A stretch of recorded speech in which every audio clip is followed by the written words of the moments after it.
Marcus Ely here for Status Coup, and I'm here with Mark. Yes, All right, and you came to the Bernie Sanders East Las Vegas office opening. I did. Can you talk a little bit about how the event went?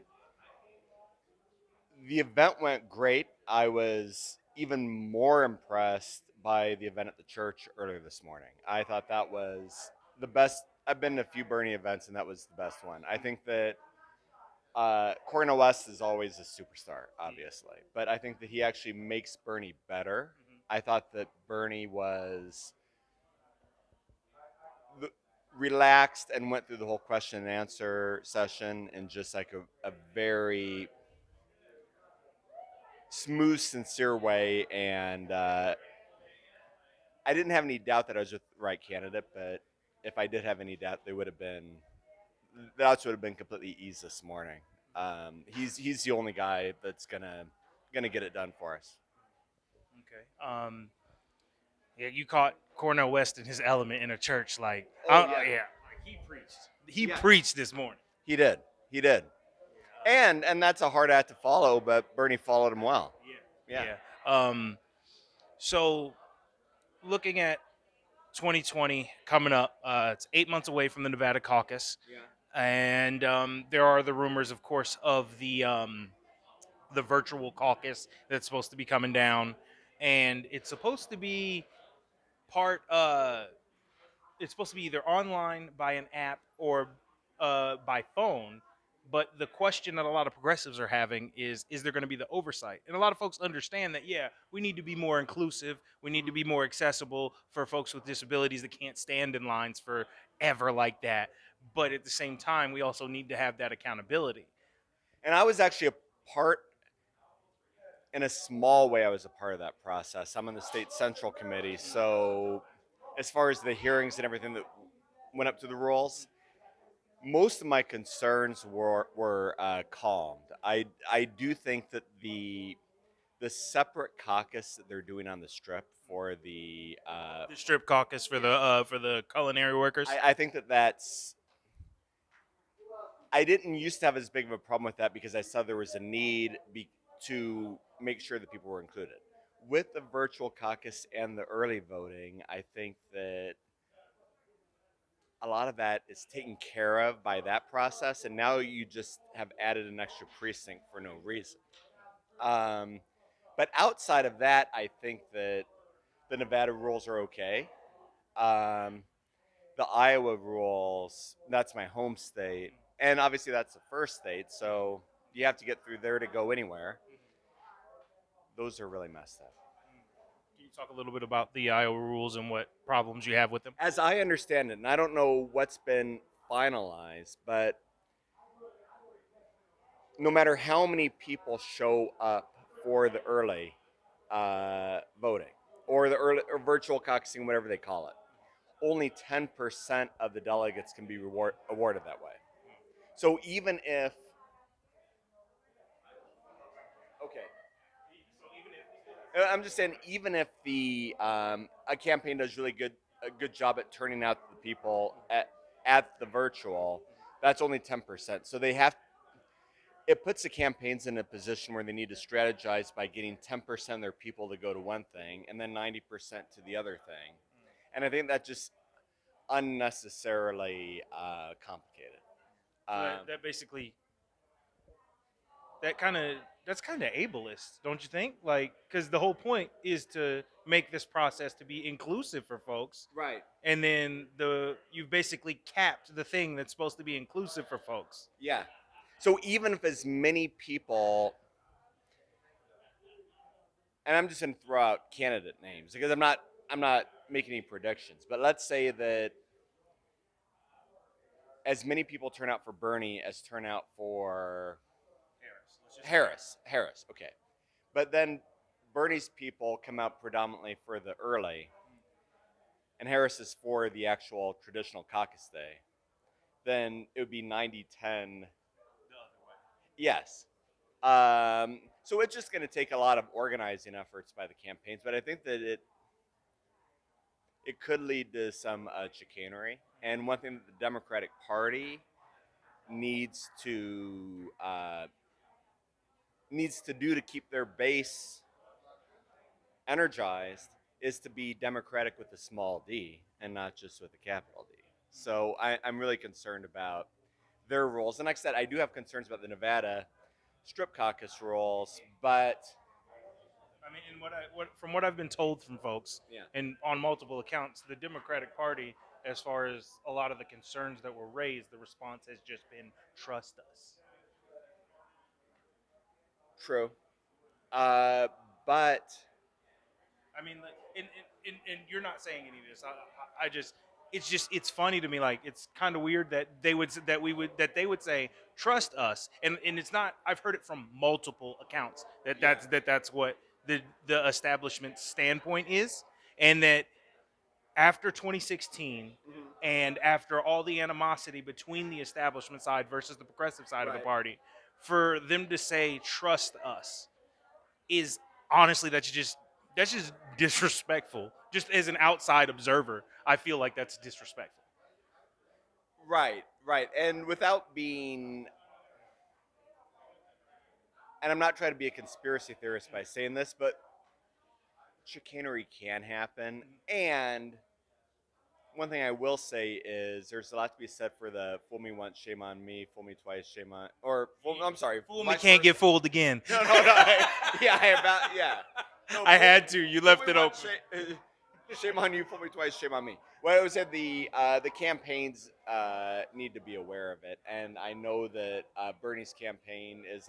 I think last year it got so big so fast. It went from a small kind of insurgency to a massive viable contender so fast that they couldn't be blamed for not being on top of that. Now, I think he has a team that is going to stay on top of the process and make sure that it goes smoothly. Yeah. And also, that's important to. And of course, I want it to be Bernie, but whoever it is, if you want people to come together at the end of the process, you need to them to The think. process is fair. They need to feel like they had a say in the process. People don't have a problem with losing the primary and back in the winner. They have a problem with Feeling like they wasted their time. Feeling like they got cheated. Yes, like the participation didn't count. Then you can't. We have issues like the 2016 Nevada state convention, where you know what I mean. People felt like they wasted their time being there because no matter what happened, it was just going to be this is what it is and we're done. We've already decided what's going to happen. So why did we come up? Is how a lot of people have told me that they felt. Yeah, and I think that's the type of thing that hopefully won't happen again. But you had a situation last time because I was at those conventions where, and the ironic thing is, it wouldn't have changed if it was done in a way that people felt was fair. It wouldn't have changed the result. You just wouldn't have had as many angry people that felt like they got. I mean, what I'm saying, even What you're if, wait, oh, yeah, wait a minute. yeah. Hold on. So you're saying if you just be nice to progressives, they won't be so angry? Well, there's a lot of things to be angry about as far as policy, But what I'm saying, as far as the process, you don't need to give them extra things to be angry about, Exactly. Yeah.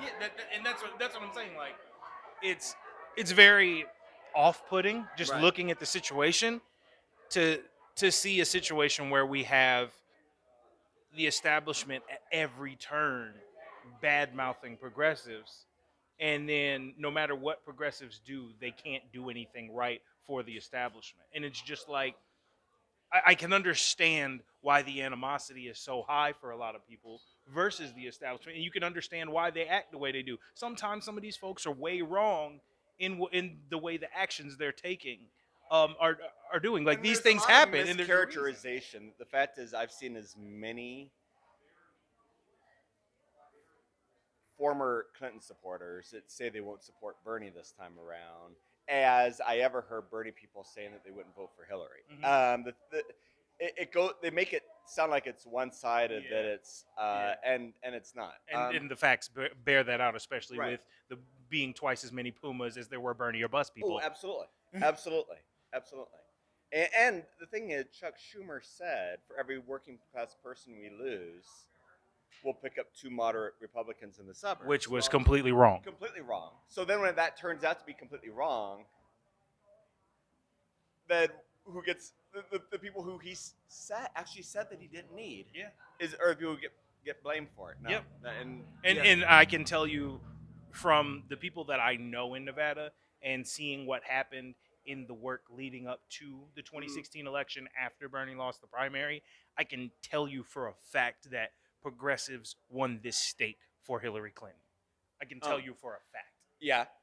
without question. If it wasn't for the progressive movement, Nevada would not have turned blue in 2016. It just wouldn't have happened because the the Bernie campaign, the vast majority of it, sure, there was a bunch of people that defected and felt very upset, and Mhm. honestly, rightfully so. You got to earn people's votes and earn people's labor. They're not just going to go volunteer for Well, you when you because see Trump's what evil. Bernie's doing just today, he Yeah. was at the historic Black Church Mm. in uh, on the west side, Yep. Right around the corner from my house. and then this was a it was obvious that this event that we just witnessed was put together with a realization that the Hispanic community is something that can't be taken for granted. The thing is, Bernie's better on those issues, whether it be the criminal justice reform, whether it be the immigration, or and more consistent than anybody else. But like I said, with limited resources last time, didn't it's hard to you have when you have limited resources, you really have to like pick your battles and pick your audience and all that kind of stuff. And I think that he's set this campaign up to have a lot more of a broad appeal, and I feel good about the way it's going so far. So, Yeah, definitely.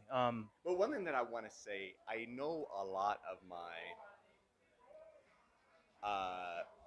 friends who would call themselves progressives, and I'm not doubting that they are, but this idea that we should go with somebody like Elizabeth Warren because she is